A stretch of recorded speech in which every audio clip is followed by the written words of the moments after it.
Bien, bonjour. Merci d'être présent une fois de plus. J'étais un peu inquiet parce que je n'avais pas de nouvelles de la personne qui doit faire le séminaire, mais Thierry Plancheneau vient de l'appeler et elle sera là, en tout cas pour le séminaire. Donc je suis rassuré. Voilà, donc je vais vous faire une présentation aujourd'hui et je compte beaucoup sur Annabella Fayoux justement pour préciser un certain nombre des aspects d'où mon inquiétude qui est maintenant levée. Je vais essayer, on a vu beaucoup de paramètres déjà de ce qui concerne l'émergence des maladies infectieuses ou la réémergence des maladies infectieuses. Je m'étais dit que cette année, en plus, sur ce thème, j'essaierais d'intégrer tout ce qui concerne les notions de modification, de changement climatique et comment ces changements climatiques peuvent impacter éventuellement sur la nature et sur le rythme des émergences infectieuses. Je ne voudrais pas commencer cette présentation sur une note négative, mais je voudrais d'emblée vous prévenir que les messages ne seront pas nécessairement extrêmement clairs, dans la mesure où on est dans un domaine qui est un domaine, bien entendu, de prévision, c'est-à-dire comment ce changement climatique qui s'est engagé, compte généralement dans l'industrialisation de la planète à partir de 1975, comment ces notions d'augmentation, en particulier de la température de la planète, vont pouvoir impacter sur les maladies infectieuses. On sent bien intuitivement que le rôle sera important, voire même essentiel, mais les données actuelles et les modélisations qui sont faites donnent des résultats qui sont parfois un petit peu contradictoires. Donc j'ai essayé de faire un petit peu le tri dans tout ça et d'en sortir des messages le plus clairs possible en sachant que ces choses sont à relativiser car on est vraiment souvent dans le domaine de la prédiction, encore une fois. Donc changements environnementaux, crise climatique et émergence infectieuse, peut-on prédire les prochaines épidémies? Ça m'a permis finalement de faire une diapositive d'introduction un petit peu différente de ce que je fais d'habitude et vers la boule de cristal, ça n'a jamais été mon instrument scientifique préféré. On va essayer quand même de voir ensemble, et ce sera l'occasion de questions et encore une fois d'un certain nombre de précisions de la part d'Annabella Fayoux. Annabella Fayoux est une personne parmi celles que je connais dans le domaine de l'entomologie qui connaît sans doute le mieux tout ce qui concerne la problématique de compétences en fait des vecteurs, en particulier des arthropodes, des moustiques, et donc cette interface extrêmement importante entre le vecteur et le pathogène va nous tenir en fait pas mal dans ces présentations. Donc je vais juste commencer par une citation que je n'ai pas trouvée en allemand d'ailleurs, mais enfin pour moi c'était un petit peu mieux, en anglais de Rudolf Virchow, qui disait, je vous la traduis directement, que les épidémies sont des panneaux indicateurs sur lesquels les hommes d'État d'envergure peuvent lire un dysfonctionnement ou qu'un dysfonctionnement est intervenu dans le développement de sa nation et que même une politique sans compassion ne peut pas la négliger. Et je trouve que c'est frapper du sceau du bon sens dans la mesure où il est clair, et on l'a déjà dit, en particulier dans la deuxième leçon, à quel point les gouvernances et la qualité des gouvernances sont importantes dans la prévention ou la prise en charge éventuellement de ces problématiques d'épidémie, de pandémie, d'émergence infectieuse en termes plus généraux.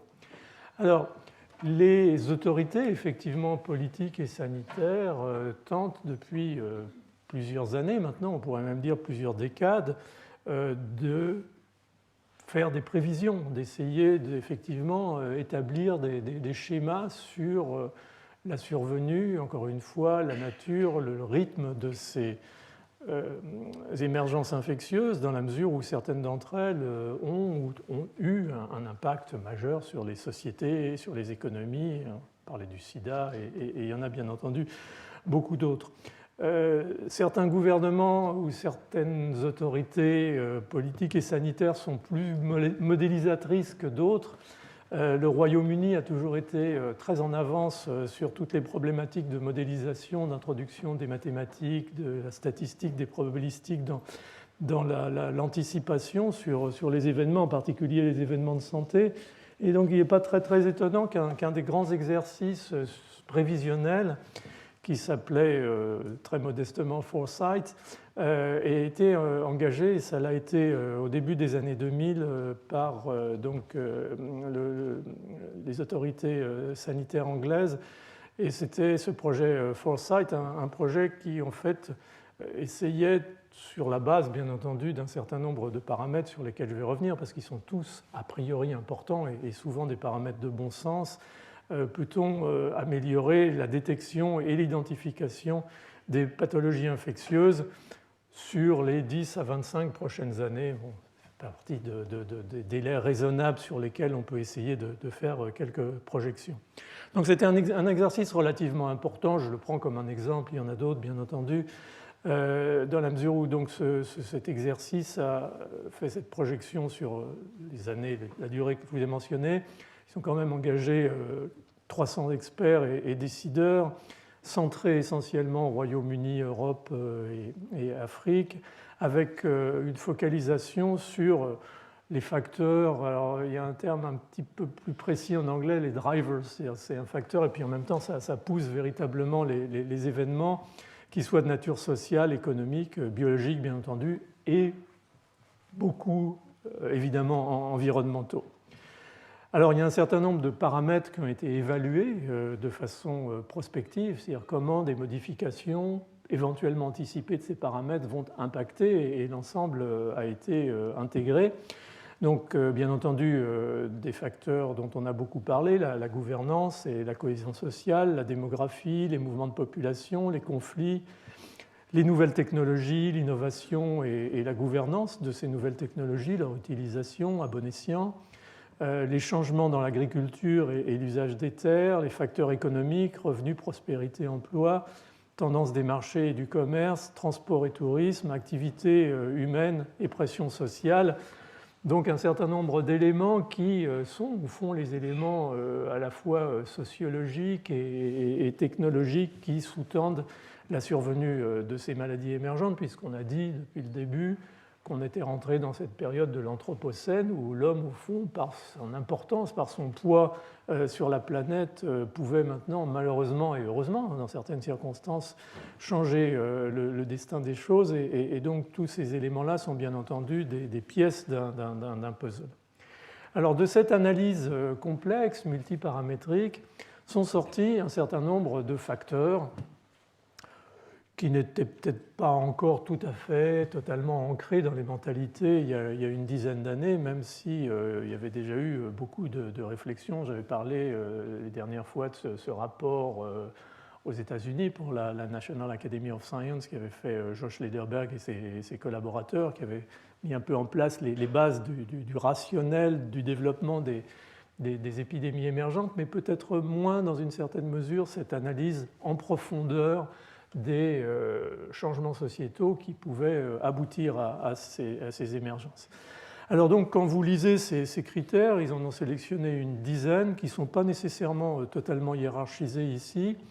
Il y a les changements de l'utilisation des terres et des pratiques agricoles. On en a vu des exemples dans la deuxième leçon, en particulier en Asie du Sud-Est, sur ces changements, ces bouleversements agricoles qui, dans la mise en place de l'agriculture intensive, changent complètement les systèmes écologiques et amènent des animaux qui, jusqu'à présent, ne participaient pas à un écosystème dans cet écosystème. Et si cet animal est porteur de virus, on a vu la chauve-souris et le virus Nipah, par exemple, les choses vont pouvoir malheureusement démarrer à ce niveau-là. Les changements dans la démographie humaine et la société, on a parlé bien entendu de l'augmentation de la population humaine et de l'impact de cette augmentation de la population sur le risque d'émergence et surtout de diffusion extrêmement rapide des émergences.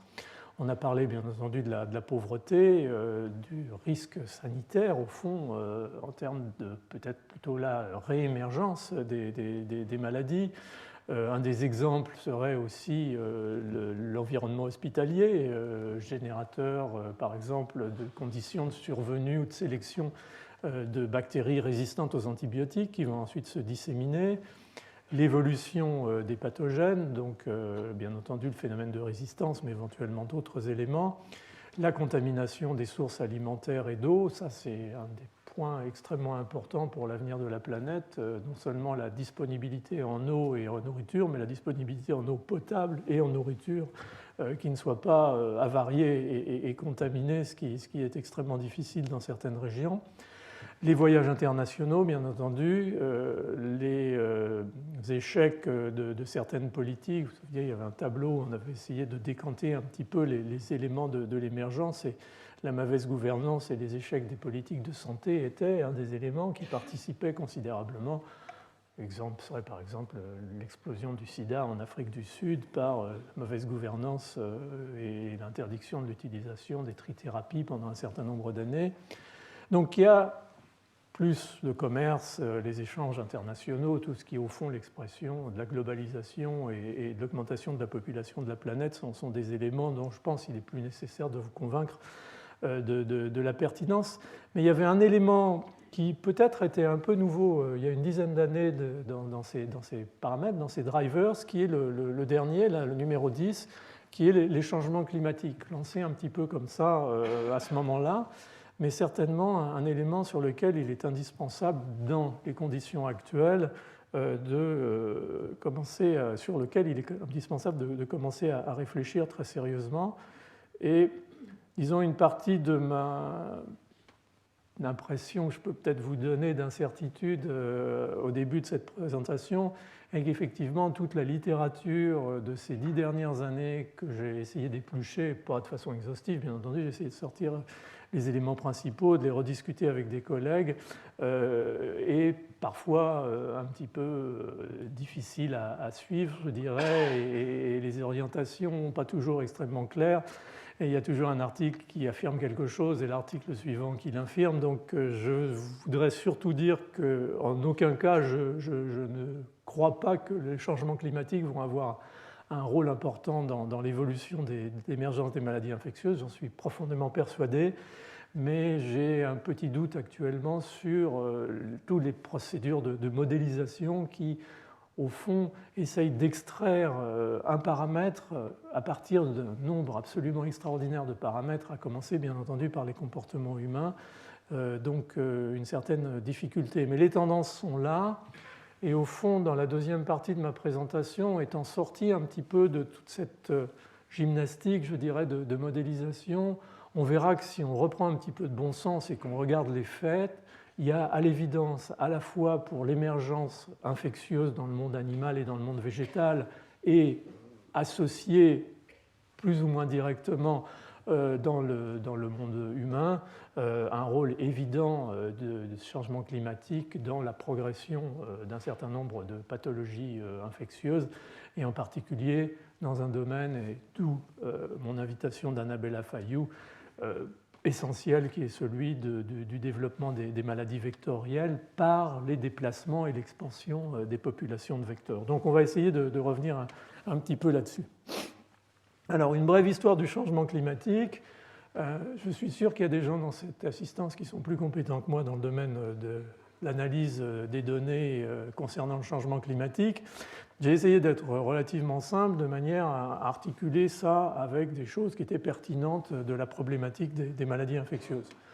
Bon, je pense qu'à part quelques négationnistes, il n'y a plus beaucoup de désaccords sur le fait qu'on est rentré depuis maintenant quelques décades dans une période de réchauffement de la planète, et que une grosse partie de ce réchauffement est liée, encore une fois, à cette notion d'anthropocène, c'est-à-dire l'émission des gaz à effet de serre et donc le réchauffement qui s'ensuit.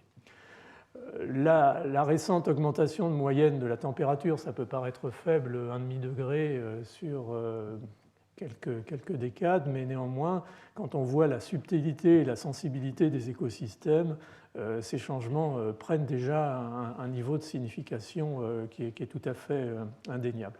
Tout ça a été modélisé, bien entendu, et discuté, et continue à être discuté par des groupes d'experts internationaux comme le GIEC.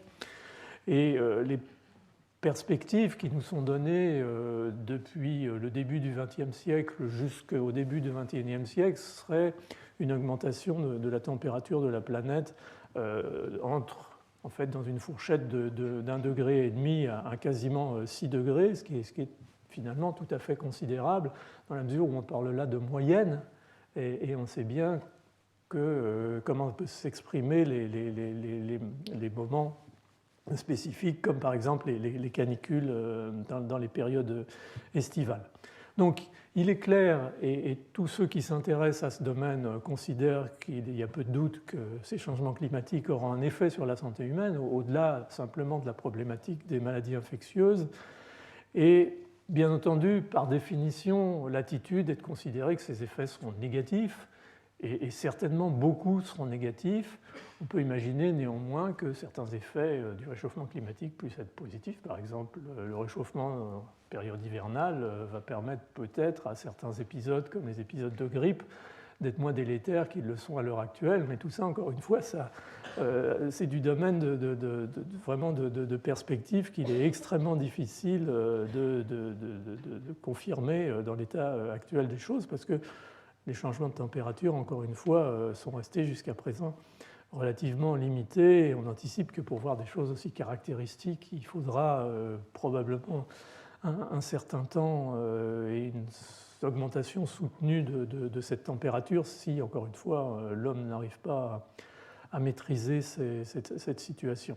Donc un impact social, un impact économique, un impact sanitaire de ce réchauffement climatique est absolument évident en matière d'anticipation.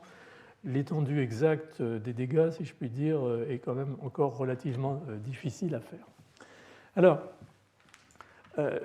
ces données, et encore une fois, on parle bien entendu de réchauffement climatique, mais ça n'est pas nécessairement le réchauffement climatique de lui-même, encore qu'il peut participer, on y reviendra, sur les écosystèmes, mais c'est aussi ses conséquences, c'est la montée du niveau des océans, donc altération d'un certain nombre de territoires, et pas uniquement les problèmes de surface, des problèmes de salinité, des problèmes de climat ou de microclimats locaux, toute la finalement problématique de la pêche, qui est quand même une des sources de nourriture extrêmement importantes pour l'espèce humaine, surtout dans certaines régions du globe. Et puis il y a bien entendu toute la problématique des précipitations, et en particulier des crises climatiques aiguës, dont le rythme, on va y revenir rapidement, augmente, et dont on imagine bien intuitivement que ces changements extrêmement importants dans l'hydrométrie, dans le niveau des précipitations, vont avoir un effet sur la survenue d'un certain nombre de maladies infectieuses, à commencer par éventuellement les réservoirs et les vecteurs de ces maladies infectieuses.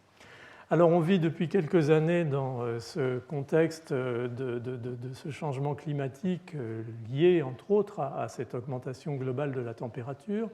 On est dans El Niño, bien entendu, dans cette zone équatoriale de l'ensemble de l'ère Pacifique où se passent des choses en matière de courant et en particulier donc de réchauffement de la surface des océans dont on sait maintenant, Pacifique étant le premier dans la mesure de sa surface, bien entendu, par rapport à la planète. Donc on sait que le réchauffement de la surface de l'océan ou des zones immédiatement sous la surface joue un rôle extrêmement important dans la survenue de ces précipitations massives, de l'aggravation des rythmes climatiques habituels comme les moussons, de la survenue des cyclones en particulier. Donc on a cette espèce de globalisation qui se met en place entre ce phénomène El Niño de réchauffement des eaux qui s'accentue au fil des années, en particulier dans la zone Pacifique, mais avec des répercussions dans les autres zones. Et puis là, on est plutôt dans la zone de l'hémisphère nord, une interface équatoriale avec des oscillations atmosphériques, de pression atmosphérique du sud, qui fait que les deux commencent à être liés. Et l'ensemble du climat de la planète, en fait, se résout quasiment dans une seule équation.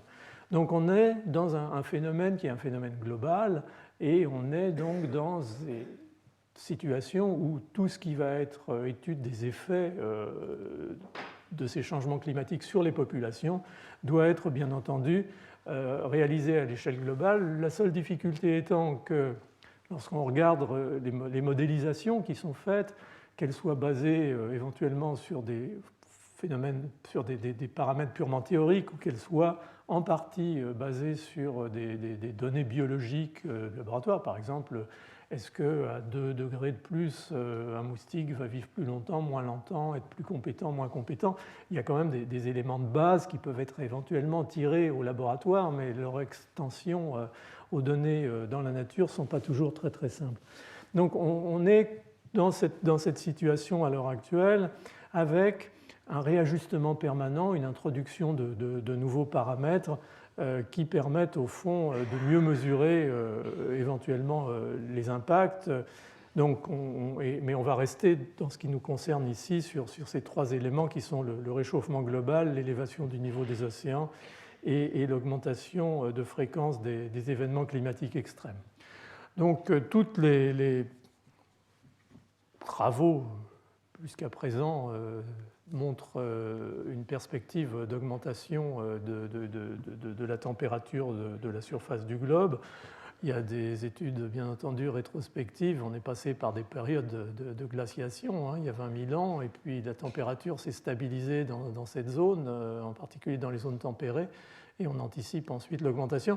Si on regarde les vraies mesures thermiques, celles qui sont prises régulièrement depuis le milieu du XIXe siècle, on voit cette augmentation progressive avec des anticipations sur des courbes, disons, maximales, des figures hautes et des figures basses, mais quoi qu'il en soit, on va vers une augmentation de température, et encore une fois, dans cette zone entre 1,5 degré et à peu près 6 degrés, c'est ce que recouvre le graphe du bas ici.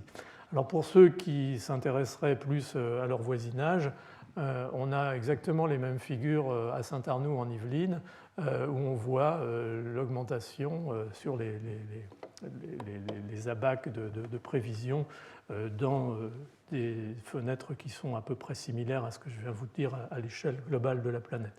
Donc on sera tous concernés, et au fond, la difficulté est que ce réchauffement climatique et ses conséquences vont porter sur des écosystèmes ou sur des populations, sur des sociétés qui sont dans des conditions différentes.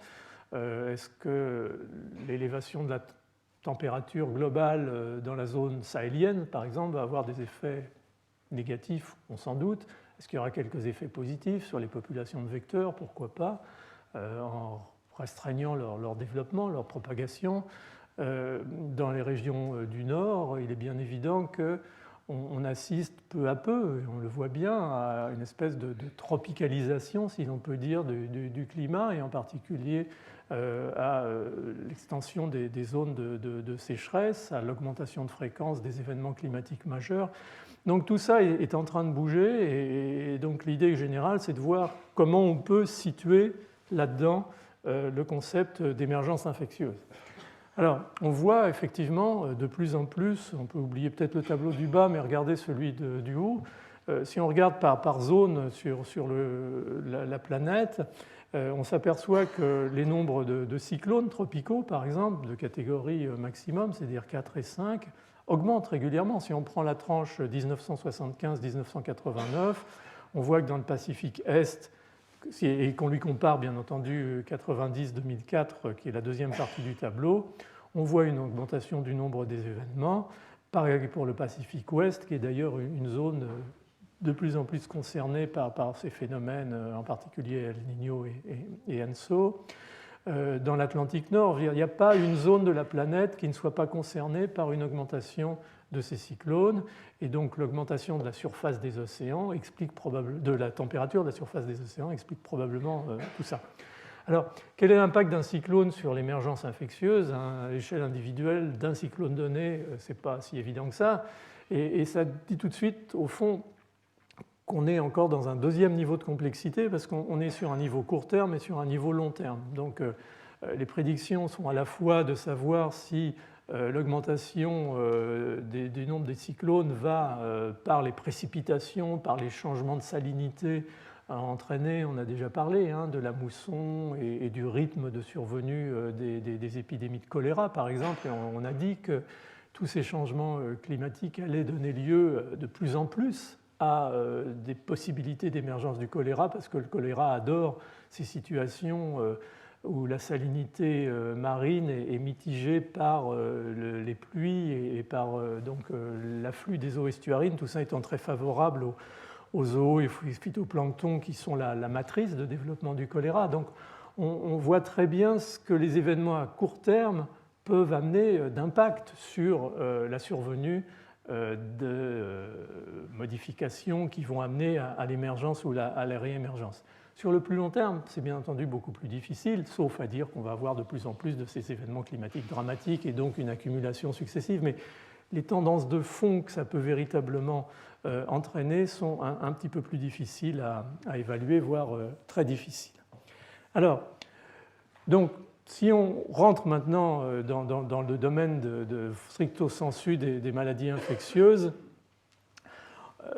on peut dire que finalement l'épidémiologie s'était relativement peu intéressée jusqu'à il y a une dizaine ou une quinzaine d'années à ces événements de changement climatique, parce que peut-être il y avait encore quelques doutes à l'époque sur la réalité des choses, et avait surtout regardé, lorsque c'était le cas, des événements plus directs, comme par exemple l'impact des canicules ou d'un certain nombre de situations climatologiques extrêmes.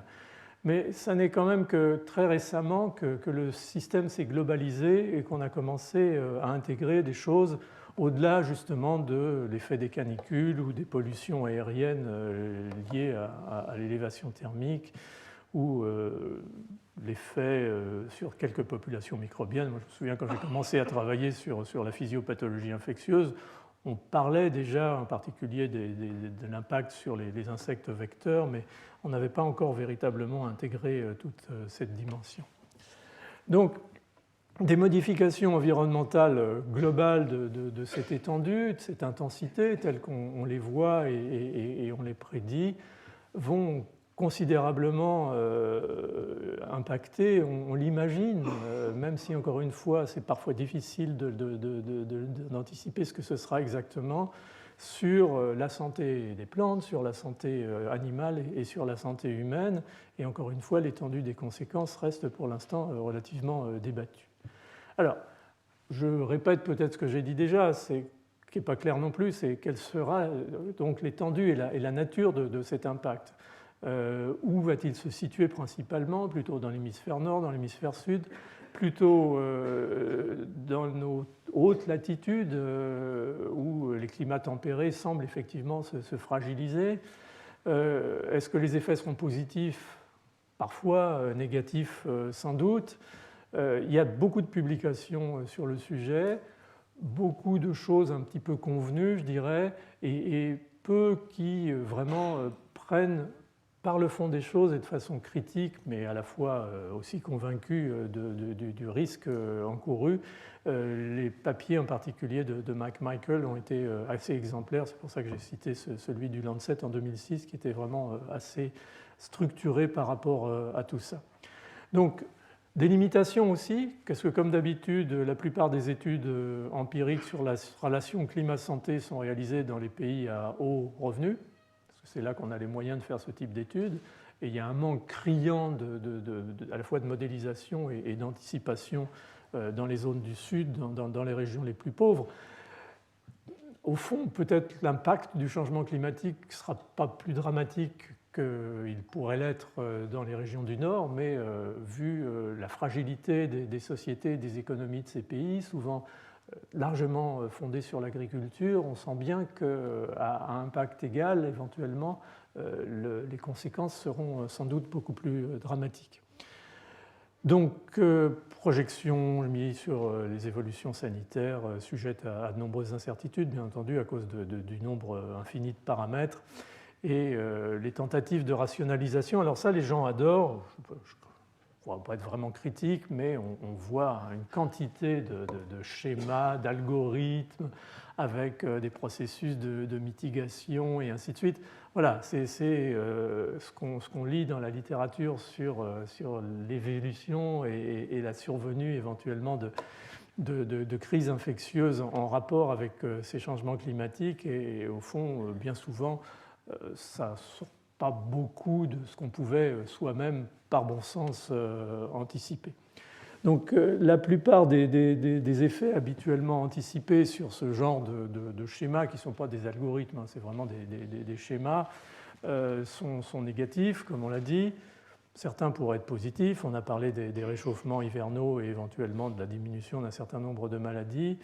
Les réchauffements dans les zones où les populations vectorielles sont extrêmement riches et diverses pourraient effectivement avoir un effet entre guillemets positif pour la santé humaine par diminution de ces populations vectorielles, mais ça c'est pas encore démontré pour l'instant. Ce qu'on en voit, ou que ce soit sur la planète, c'est qu'on a plutôt clairement une expansion et des changements de zones et un élargissement de la zone d'action. Alors, vu cette difficulté à essayer de mettre un petit peu tout ça en paramètres, l'OMS a essayé dans les... Alors l'OMS aime bien chiffrer. Donc on fait des projections et on chiffre l'impact. Donc je vous donne ça comme étant un des exercices qui a d'ailleurs été largement piloté par Mike Michael au tout début des années 2000. Ça a été publié en 2000 dans les WHO Reports. Donc c'était une espèce d'évaluation exhaustive du risque avec un exercice statistique en 3 étapes. D'abord l'estimation d'une ligne de base de la charge en maladie entre 1961 et 1990.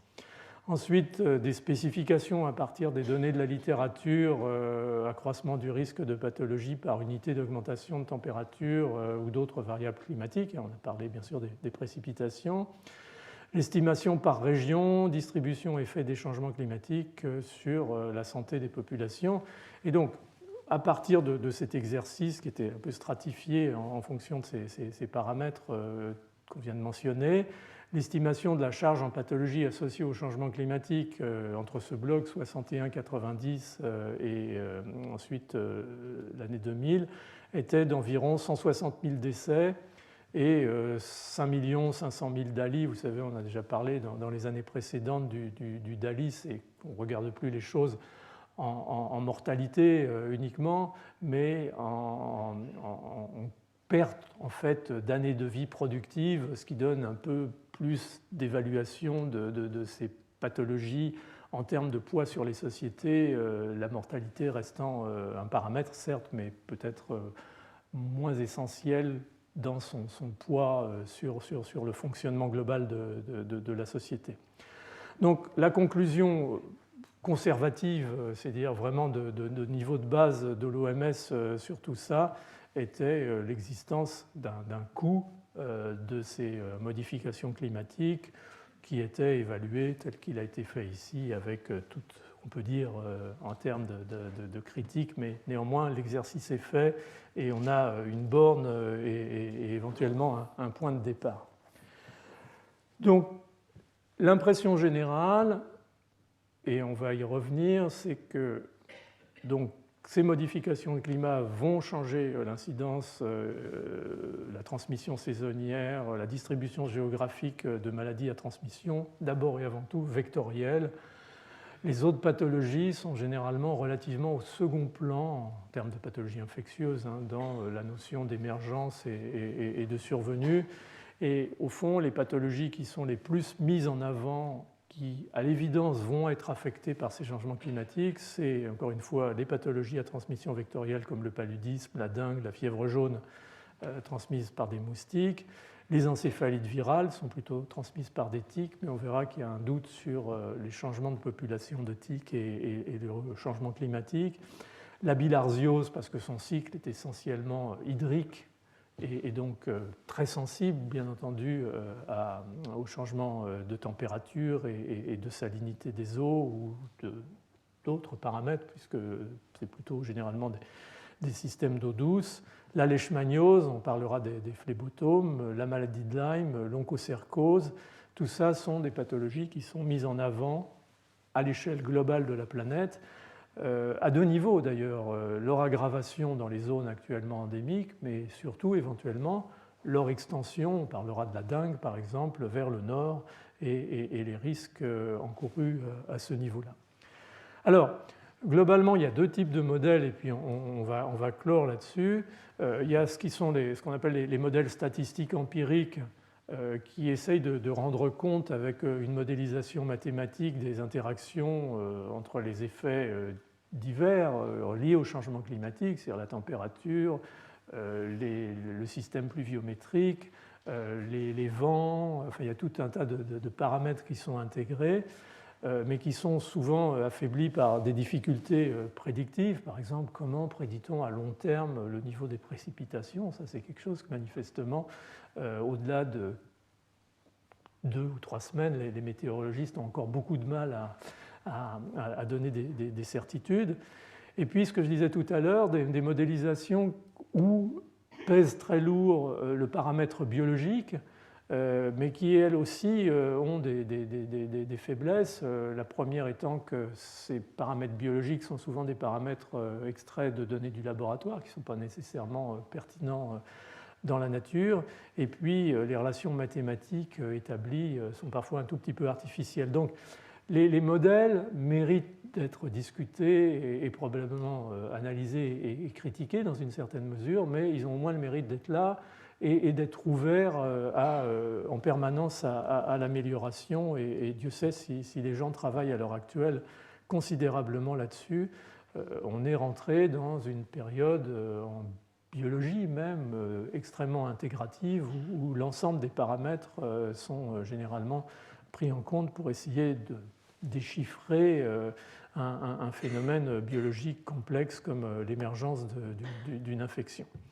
Alors, ces modèles ils prédisent par exemple pour le paludisme en Afrique une augmentation de 16 à 28% d'ici 2100. Si les choses ne se modifient pas, c'est probable. Maintenant, on sait très bien que les travaux actuels en matière de contrôle du paludisme, la possibilité de prévenir l'entrée des moustiques dans les domiciles, de protéger les enfants, les moustiquaires imprégnés, tout ça, ça a nécessité énormément de travail de mise en place, mais c'est là et ça impacte positivement sur l'épidémiologie du paludisme qui montre actuellement une régression. Ça n'anticipe pas l'introduction d'un vaccin qui, même s'il ne protège pas individuellement à un très haut niveau, pourra éventuellement protéger contre la transmission. Donc on est en permanence quand même dans un degré d'incertitude où, au fond, peut-être, dans un certain nombre de circonstances, les tableaux un petit peu apocalyptiques que certains peuvent prédire ne se produiront pas, mais encore une fois, on n'a pas tous les éléments en main. Même chose pour la dengue, par exemple. Parmi les premiers à se préoccuper, il y a une vingtaine d'années, de la résurgence ou de la réémergence de la dengue, ont été les Australiens, parce que leur littoral nord, la région de Darwin, est exposée directement à des zones qui sont infestées par ces virus et les vecteurs qui sont porteurs de ces virus. Et les travaux ont montré effectivement, par une modélisation relativement bien établie, une progression de l'espace de pénétration à l'intérieur des terres de ces vecteurs et donc du risque d'extension sur la lisière nord de l'Océanie, enfin de l'Australie en tout cas, de l'endémie de dengue. Donc on est sur des choses qui sont vues comme ça extrêmement précises, mais avec bien entendu une marge d'incertitude importante. Donc c'était un peu ce que je voulais vous dire, sans encore une fois être critique, parce que j'en ai d'abord pas les moyens, n'étant pas un spécialiste du domaine, de toutes ces modélisations. La seule chose qu'on peut dire, c'est que toutes vont dans le sens d'un impact, toutes vont dans le sens d'une aggravation de la situation et d'une augmentation de fréquence et d'étendue de ces émergences. Après, ce qui différencie les unes des autres, c'est plus des éléments qualitatifs locaux.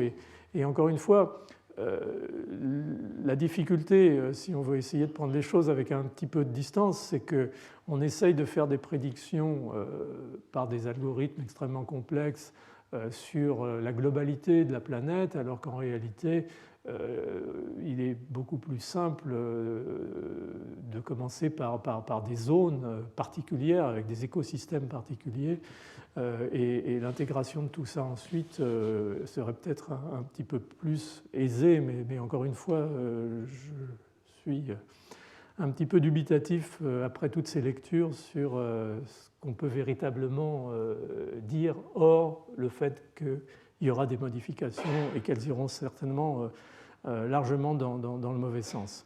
Alors peut-être une façon plus simple d'aborder le problème, c'est de prendre plutôt le côté paysan de la chose, et ce n'est pas du tout négatif dans ma bouche, croyez-le bien, et de se dire au fond, j'ouvre ma fenêtre et je regarde ce qui se passe dans la nature, et est-ce qu'il se passe de bonnes choses dans la nature ou de mauvaises choses, avec en particulier cette situation de réchauffement climatique.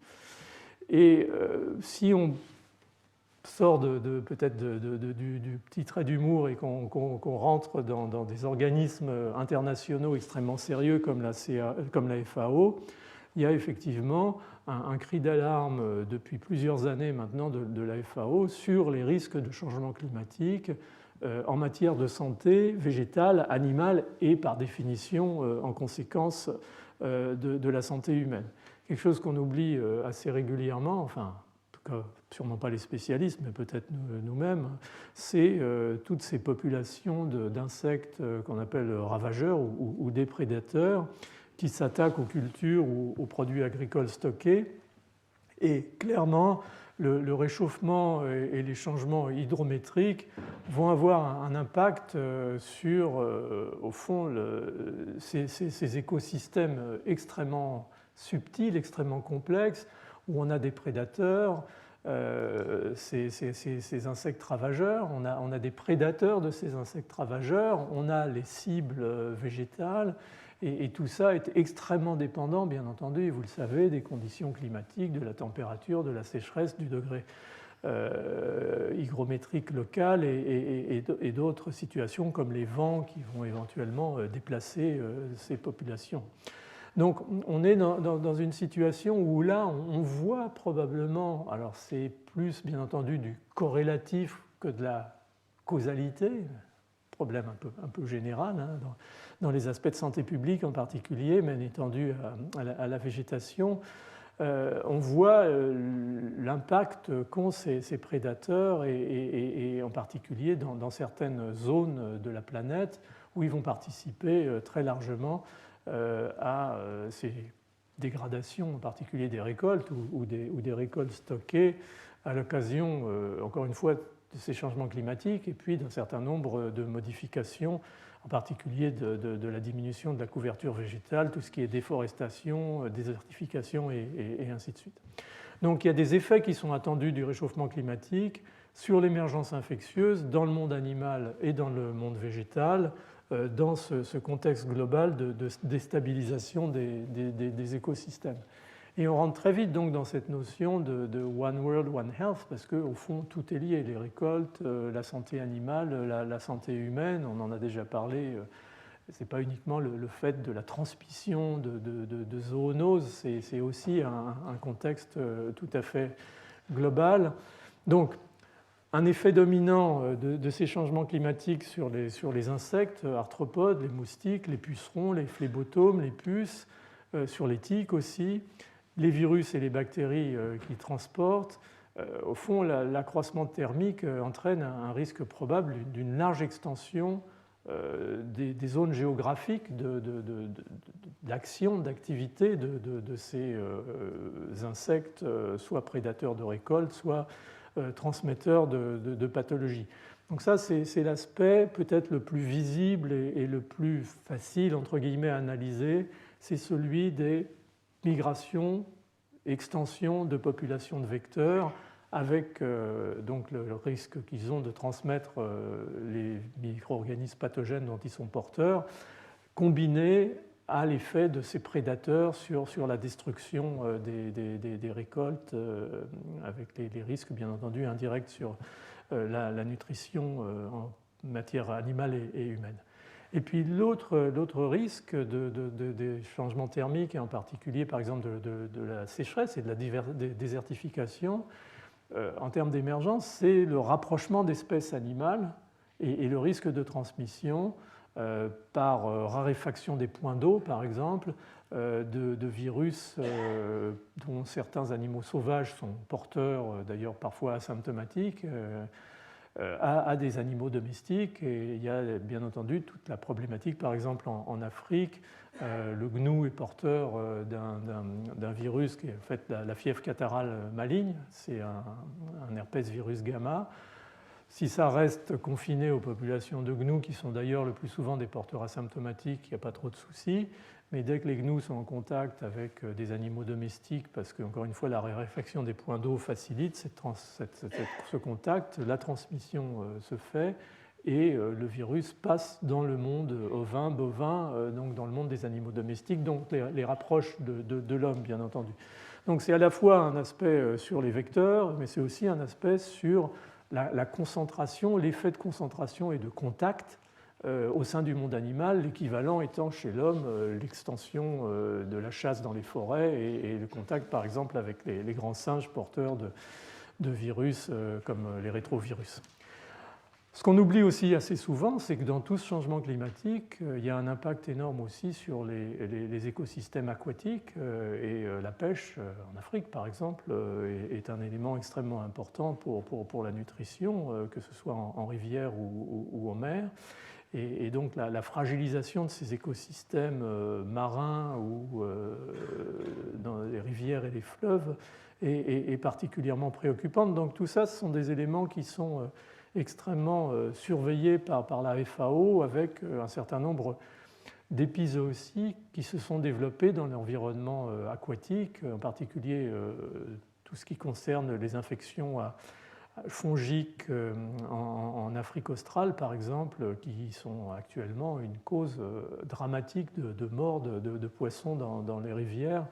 Dans tout ce grand estuaire-là de Gabongo, il y a énormément de poissons qui sont actuellement tués par ces infections fongiques. Donc, clairement, là, l'augmentation de température de l'eau est le facteur dominant. Donc, au total, et c'est ça la conclusion de la FAO, c'est que ces changements climatiques, cette augmentation de la température de la planète, entraîne clairement une précarisation de l'agriculture, en particulier bien entendu dans les régions pauvres qui sont, comme on le disait tout à l'heure, extrêmement dépendantes de leur production agricole, une grande vulnérabilité aux ravageurs, aux déprédateurs et aux pathogènes éventuellement plus ou moins associés. On considère en fait que tout ça cause environ 40% des pertes de ressources vivrières mondiales, ce qui est quand même absolument considérable. Un exemple, ça a été, comme je le marque ici, la réémergence. Il y a des émergences aussi chez ces ravageurs du criquet pèlerin en Afrique à partir des années 2003-2004, qui a concerné, vous avez tous vu, ces espèces de nuages de sauterelles qui s'abattent sur les arbres et en quelques minutes, toutes les feuilles ont disparu. Donc vous imaginez ça à l'échelle de larges régions et vous vous trouvez avec des chiffres de l'ordre de 12 millions d'hectares, 20 pays et un coût d'environ 500 millions de dollars, ce qui, pour des économies fragiles, est la catastrophe absolue. Donc on est là non pas effectivement dans l'émergence des maladies infectieuses, mais on est là dans l'émergence de conditions qui vont considérablement favoriser à la fois dans le milieu rural, mais aussi dans le milieu urbain, la survenue de situations de crise, en particulier une diminution de la sécurité sanitaire des aliments, le développement de champignons, de mycotoxines, de bactéries pathogènes, l'accroissement qui s'ensuit de pesticides, mais quand on est pauvre, on achète des pesticides de pauvres et donc des pesticides beaucoup plus toxiques que ne serait éventuellement nécessaire. On ne va pas discuter le problème des pesticides, mais néanmoins, dans certaines régions, il est clair qu'ils sont indispensables. Donc là, on est dans une conjonction d'éléments qui font que l'insécurité alimentaire devient prédominante et bien entendu, tout s'aggrave sur le plan économique parce que les exportations sont interdites et ainsi de suite.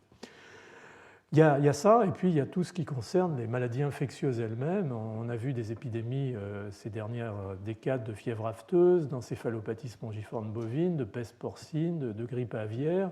Vous voyez actuellement l'impact énorme de la grippe aviaire sur les exploitants agricoles du sud-ouest de la France. On a des mécanismes de soutien, en tout cas pour un certain temps. Il ne faudrait pas que ça dure trop longtemps. Il va sûrement y avoir des mesures relativement drastiques à prendre sur la protection des environnements où ces animaux sont élevés, parce que sinon, je veux dire, tout ça vient d'oiseaux migrateurs dont il est absolument impossible de contrôler la migration par ailleurs. Donc on voit bien que ce qui est relativement encore tolérable dans nos environnements avec des mécanismes sociaux et financiers de protection serait une catastrophe absolue dans des pays à économie fragile, en particulier dans par exemple les zones sahéliennes de l'Afrique. Alors, qu'est-ce qu'il en est de la France justement par rapport à cette notion finalement d'impact de la situation des changements climatiques sur l'agriculture et sur l'élevage, et en particulier l'émergence infectieuse dans l'élevage, ce qui est probablement le plus clairement en relation avec ces changements climatiques. Donc il y a eu des études qui ont été faites par qui était avant l'AFSA, qui est maintenant l'ANSES, et l'INVS, qui est maintenant Santé publique France, de manière à essayer à la fois d'évaluer quelles étaient les pathologies infectieuses à risque liées à ces changements climatiques, et au fond, en parallèle, d'où le lien avec Santé publique France, comment cela risquait éventuellement d'impacter sur l'homme dans nos régions. Donc je vais parler là de France métropolitaine, les départements d'outre-mer ayant bien entendu des situations un petit peu différentes compte tenu des infections qui y sont endémiques. Donc les risques principaux qui ont été analysés et finalement mis en évidence dans ces études, c'est la migration vers le nord des populations vectorielles. On va en reparler parce que c'est l'élément dominant, les arthropodes et un peu les tiques. Ce sont les risques liés à la faune, hors les invertébrés, mammifères et oiseaux. Donc on vient d'en parler. Ce sont les changements d'habitude et de comportement humain et les risques liés aux mollusques. On revient, le mollusque en tant au fond que censeur de changements environnementaux, en particulier microbiologiques, et concentrateur, puisque c'est un système permanent d'absorption et de filtrage, de système de concentration des pathogènes. Et encore une fois, si on étend mollusque à zooplancton, on retombe un peu dans toute cette logique que je vous ai expliquée à la première leçon sur le choléra. Donc, les conclusions de cette étude extrêmement sérieuse de l'ANSES et de l'INVS avaient été que 6 maladies infectieuses dans le domaine de la pathologie vétérinaire étaient à suivre dans les années à venir en fonction justement des changements climatiques. Et de façon intéressante, parmi ces 6 maladies, 4 sont des maladies transmissibles à l'homme, ce qui est plutôt préoccupant, et 5 d'entre elles sont des maladies qui sont transmises par des vecteurs. Donc on revient dans cette notion de la plus grande visibilité de ces changements par rapport aux modifications des populations vectorielles. Et certaines de ces infections d'ailleurs sont déjà présentes en Europe et verraient plutôt leur statut augmenter que simplement être en émergence. Donc ces maladies qui ont été véritablement fléchées, c'est la fièvre de la vallée du Rift.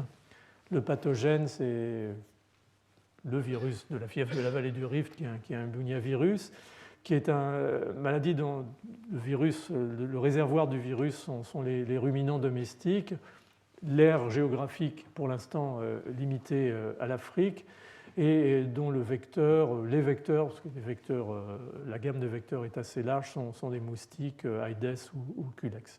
Donc une maladie qui est localisée en Afrique, mais dont finalement le risque de transmission est lié à la modification des populations de moustiques telle qu'elle est en train de s'effectuer dans le sud de l'Europe et en train de remonter vers le nord. Il y a la fièvre West Nile, ça tout le monde sait à quel point elle s'étend dans les pays du Nord. Donc c'est un flavivirus, c'est un virus de la famille du virus de la fièvre jaune. Les porteurs sont les oiseaux sauvages ou domestiques et le vecteur principal c'est Culex, mais Aedes albopictus est aussi un vecteur possible et on va y revenir rapidement sur Aedes albopictus. Sa prévalence maintenant sur quasiment la moitié du territoire français fait qu'on est en position de fragilité par rapport à la transmission d'un certain nombre de virus qui pour l'instant étaient restés dans des zones purement tropicales. Et on ne serait pas les premiers à faire cette expérience, puisque vous savez, depuis la fin des années 90, les États-Unis, à partir de New York, se sont trouvés dans un régime en fait, d'extension, d'émergence puis d'extension à l'ensemble de leur territoire du virus West Nile, avec dans un nombre faible mais significatif, un pourcentage faible mais significatif de cas, des encéphalites dramatiques et des décès.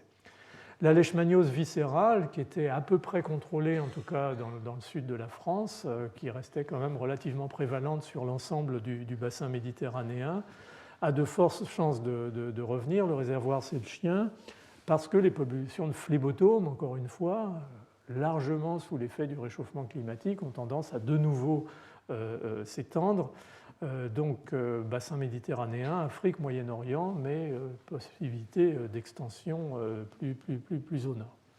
Les leptospiroses, spirochètes, les réservoirs sont des rongeurs sauvages, c'est très ubiquitaire, il n'y a pas de vecteur, mais ça dépend considérablement à la fois de la population de réservoirs qui sont essentiellement des rongeurs, mais aussi qui vivent au bord de l'eau. La température des eaux et le réchauffement des eaux semble être un facteur éventuellement de réextension de la leptospirose, qui reste une maladie prévalente en Europe, mais qui là, en fait, s'amplifierait. Et puis deux maladies qui sont des maladies strictement animales, pour lesquelles pour l'instant il n'y a pas eu de saut d'espèce, mais qui inquiètent un petit peu, et en tout cas qui inquiètent nos vétérinaires. C'est la fièvre catarrhale ovine, c'est un réovirus. C'est ce qu'on appelle la maladie de la langue bleue, Blue Tongue, vous avez sûrement entendu parler, qui est prévalente chez les... J'ai mis bovins, excusez-moi, c'est une erreur, chez les ovins, mais aussi éventuellement transmise aux bovins, et qui est transmise par un puceron culicoïdes, qui est un puceron hématovage en fait, donc qui pique et se nourrit de sang, donc transmet ce micro-organisme, ce virus. Et en fait, la maladie est apparue dans les années 80-90 dans le sud de l'Europe, commencé par l'Espagne, l'Italie, puis le sud de la France, mais avait régressé sous l'effet probablement de grandes campagnes de vaccination des ovins et éventuellement des bovins lorsqu'ils étaient dans des zones touchées. Et puis là, elle est réapparue ces dernières années avec des sérotypes qu'on n'avait pas vus encore beaucoup jusqu'à présent, et manifestement se développe de plus en plus vers le nord. La carte je vous montrerai tout de suite après. Et puis la peste équine, qui est une maladie qui pour l'instant reste strictement localisée en Afrique, mais qui est liée aussi à ce même type de famille de pucerons, donc disponible maintenant, si je puis dire, dans nos régions. Donc le risque de transmission, et ça pose un vrai problème de sécurité sanitaire aux frontières de l'Europe, car au fond, un cas peut suffire malheureusement, s'il est raté, à établir un foyer. Alors on a les moyens, bien entendu, de le diagnostiquer rapidement. Il y a des abattages, vous voyez, avec la grippe aviaire, mais bon, on aimerait bien pouvoir éviter l'implantation de ces virus, si possible, car à force d'augmenter comme ça les situations de spillover, comme on avait dit, on va bien finir malheureusement par avoir ces émergences. Alors la fièvre Blue Tongue des ovins, elle est donc donne lieu à une maladie qui est assez dramatique chez ces pauvres animaux qui ont la langue toute bleue, avec ce joli vecteur qui est culicoïdes et ce joli virus donc, qui est un réovirus. Encore une fois, elle est en progression, et la carte les cartes que met à jour très très régulièrement les autorités sanitaires, vétérinaires, montrent en France, vous voyez, tous ces points bleus, bleu pâle, correspondent à des foyers individuels de blue tongue et des zones où il a fallu abattre les animaux. Donc il y a un énorme travail actuel de vaccination à la périphérie de ces zones de manière à éviter mais on voit apparaître malheureusement avec les transports d'animaux pas toujours contrôlés des cas à distance, des métastases, comme on disait la dernière fois pour certaines maladies infectieuses, qui sont effectivement préoccupants. On a l'impression que la maladie maintenant est vraiment incrustée dans l'environnement européen. Et vous voyez ici en code couleur la carte de l'Europe avec les différents sérotypes. Donc blue tongue, quand on discute avec Thierry Plancheneau, avec nos collègues de l'école vétérinaire de Maisons-Alfort, est un vrai problème. Et un vrai problème à la fois, disons, sur le plan de la santé et puis sur le plan de l'économie, bien entendu. Alors par contre, quand on regarde les travaux et les projections qui sont faites, tout ce qui concerne les maladies à transmission par tique, même si intuitivement on pourrait se dire c'est quelque chose qui va aussi, en certaine mesure, entre guillemets, bénéficier du réchauffement climatique pour s'étendre, les choses sont moins évidentes et donc les maladies transmises par les tiques ont été au fond laissées un petit peu de côté par ce rapport de l'ANSES, de l'INVS.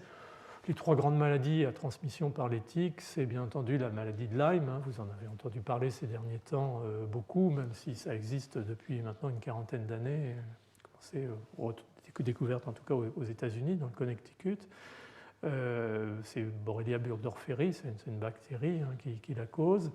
Il y a l'encéphalite attique qui vient des pays de l'Est et puis qui tout doucement progresse vers l'Ouest, qui commence à se rapprocher des frontières françaises. Et puis il y a les rickétsioses, bien entendu, mais là qui ont été présentes avec nous depuis très très longtemps, mais qui avaient quasiment disparu.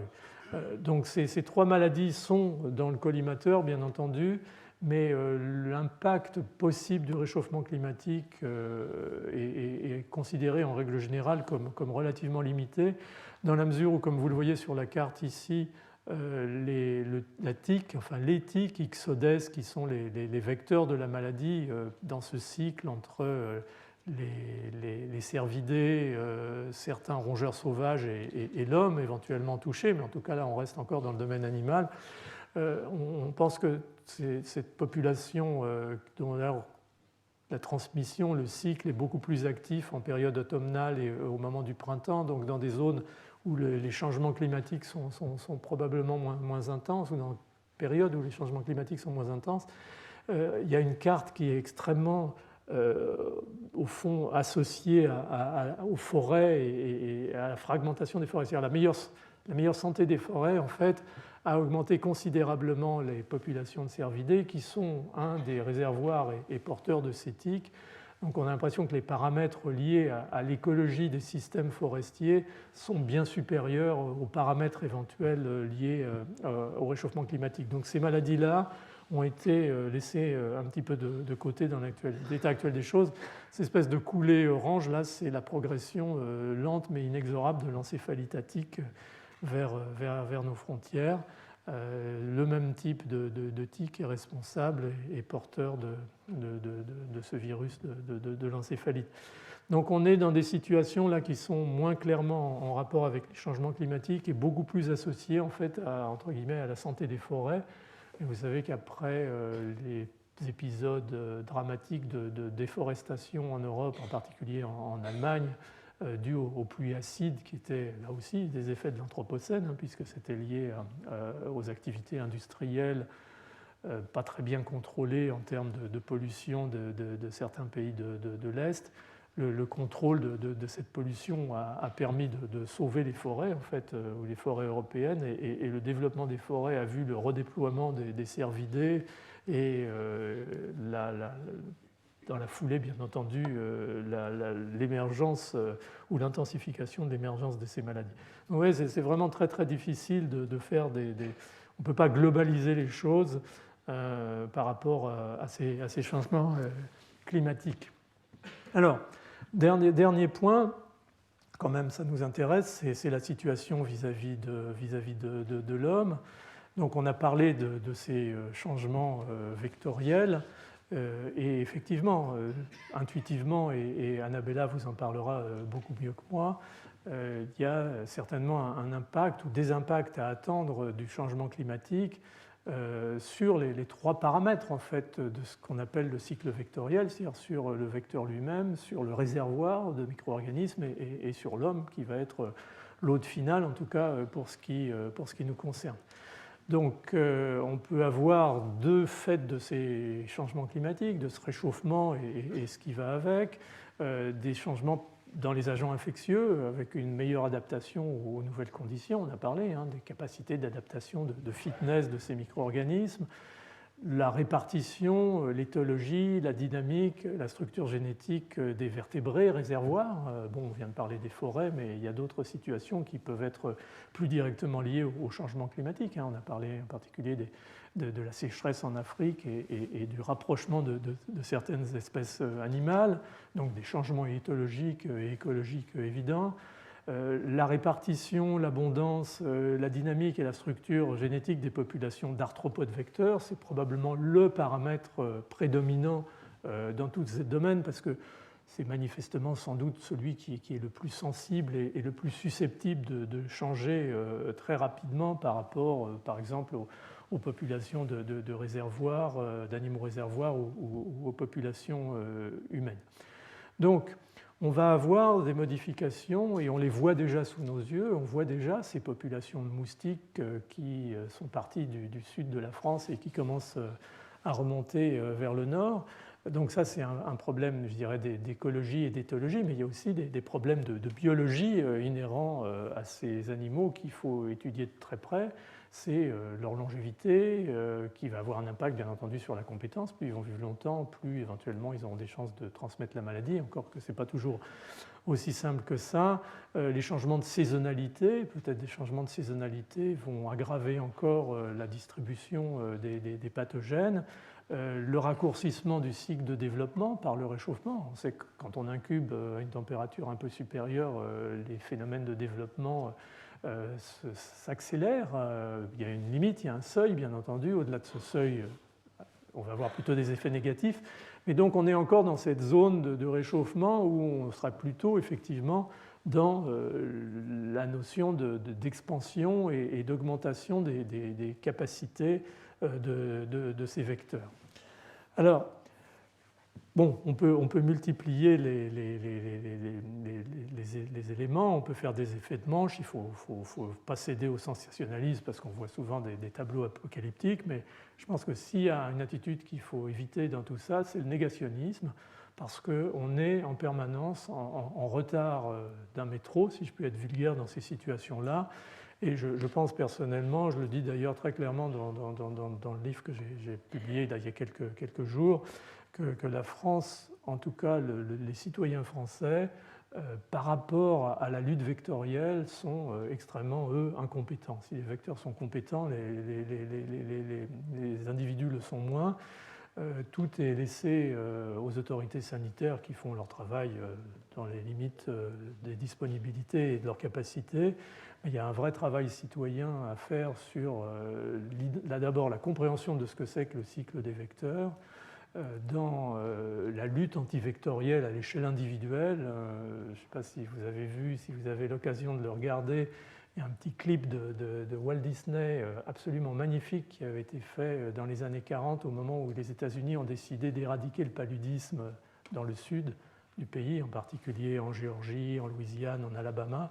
Et de manière à engager les citoyens dans la lutte, on leur a donné une mission qui était d'éradiquer les larves, parce que bien entendu, s'il n'y a plus de larves, il n'y a plus de moustiques, donc le paludisme disparaît. Donc il y a ce petit film magnifique de Walt Disney, c'est Blanche-Neige et les 7 nains, qui explique exactement comment on éradique dans l'environnement domestique, en particulier rural, les larves de moustiques, comment on évite en ne laissant pas traîner des objets qui contiennent de l'eau, parce que les larves adorent se développer, des vieux pneus, tout ça.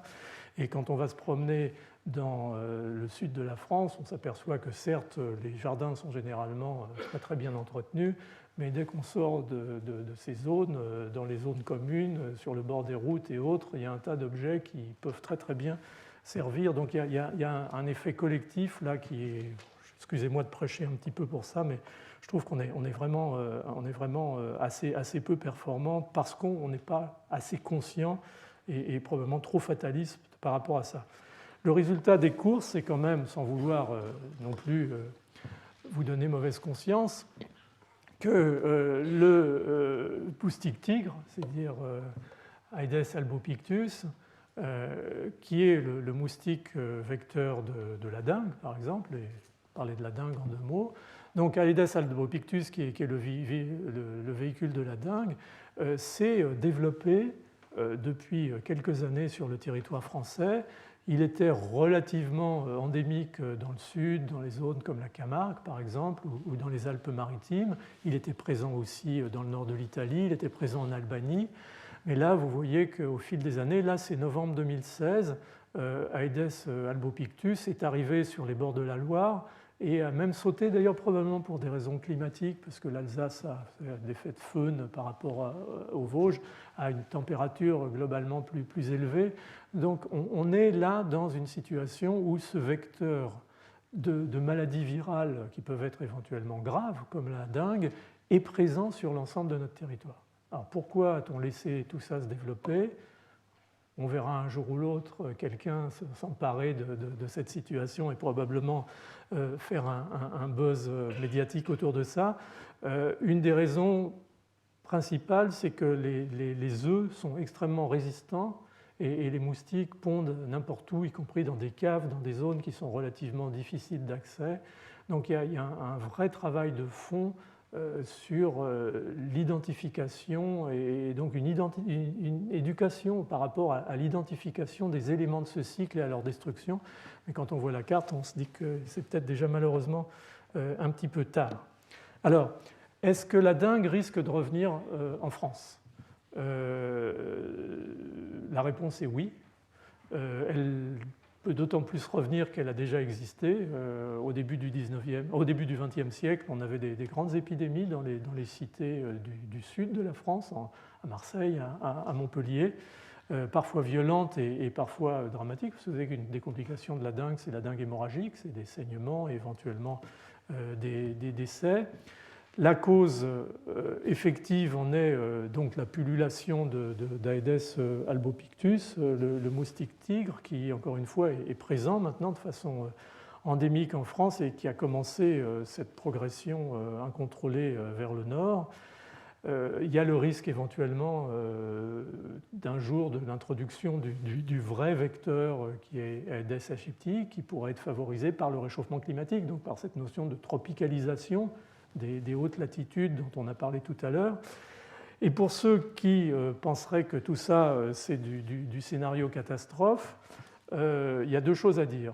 La première, c'est que vraiment les conditions de vie dans le sud de la France ne sont pas adaptées à cette lutte antivectorielle. On vit avec les fenêtres ouvertes, il y a des tas de choses qui font que vraiment la protection contre ces moustiques n'est pas effectuée, sans parler même donc de l'éradication des œufs et des larves. On s'étonne même, au fond, que la maladie ne soit pas revenue plus tôt. Alors, qu'est-ce qu'il en est ? On discute beaucoup. Il y a eu la même chose pour chikungunya. Le vecteur est là, puisque chikungunya s'est adapté à Aedes albopictus. On l'a très bien vu pendant l'épidémie de chikungunya dans l'île de la Réunion, par exemple. Pourquoi le virus existe ? Il y a des cas sporadiques. On a vu quelques cas sporadiques de chikungunya dans les Alpes-Maritimes. Pourquoi est-ce qu'il ne s'étend pas à la population ? C'est une énigme, c'est un sujet de recherche passionnant. Est-ce qu'il y a une espèce d'état d'immunité qui s'est installé dans les populations lors de ces épidémies il y a plusieurs décades ?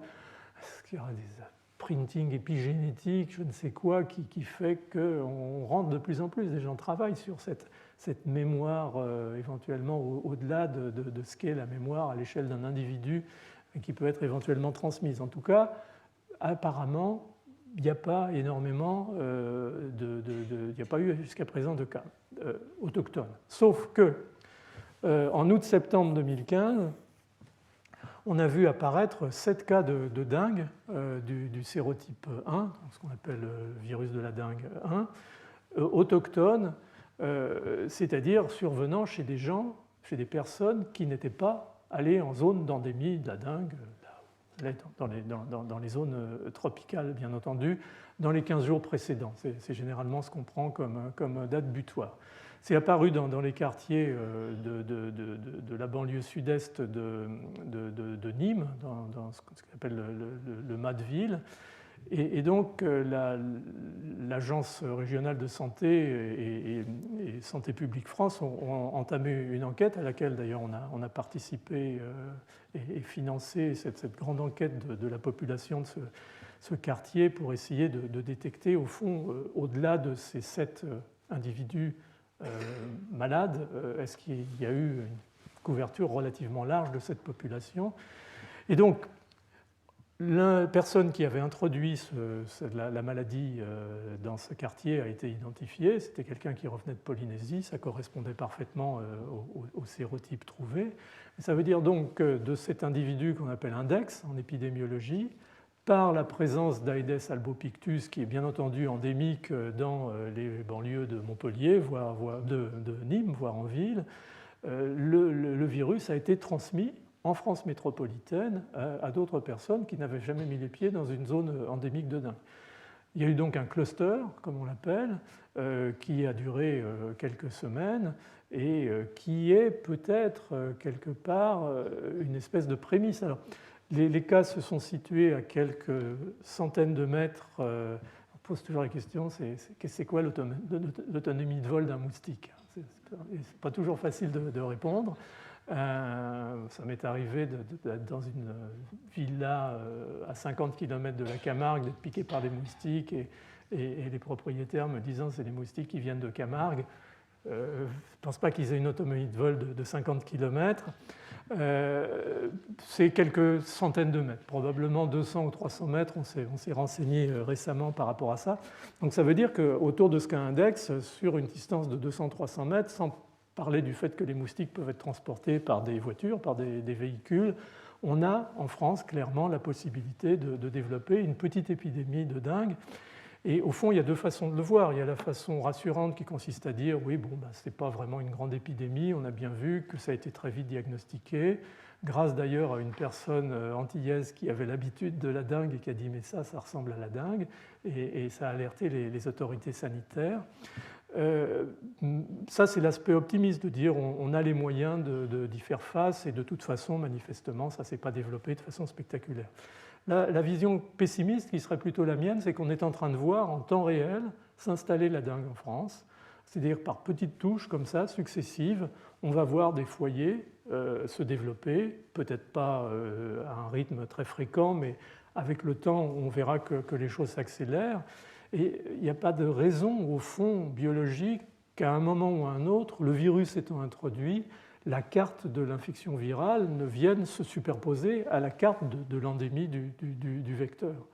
Donc je pense qu'il faut qu'on soit extrêmement prudent, et j'insiste lourdement là-dessus, parce que c'est une problématique qui n'est pas uniquement une problématique d'autorité sanitaire, bien sûr ça l'est, mais je pense que c'est une problématique globale et citoyenne. Et il faut que chacun joue son rôle dans le contrôle, sinon la France va être infestée par la dengue de nouveau, comme elle l'était au début du XXe siècle. Et une fois que le mal est fait, c'est quand même beaucoup plus difficile. Il faut utiliser des pesticides, des agents qui sont relativement éventuellement toxiques à terme pour la population, pour éradiquer les moustiques. Donc vous voyez, on est dans une situation qui est quand même relativement préoccupante. Donc en gros, je vais terminer sur cette note pas très optimiste, pas non plus terriblement alarmiste, mais pour faire un petit peu un appel à... Et je pense que c'est vraiment ça, quelque part, le rôle du Collège de France, c'est aussi d'informer des personnes qui sont intéressées et qui ont envie de cette connaissance, de pouvoir ensuite faire circuler l'information et avec, j'espère, l'efficacité avec laquelle les moustiques font circuler les virus. Voilà, je vous remercie de votre attention et on va voir si... Est-ce que Annabelle est là? Merci.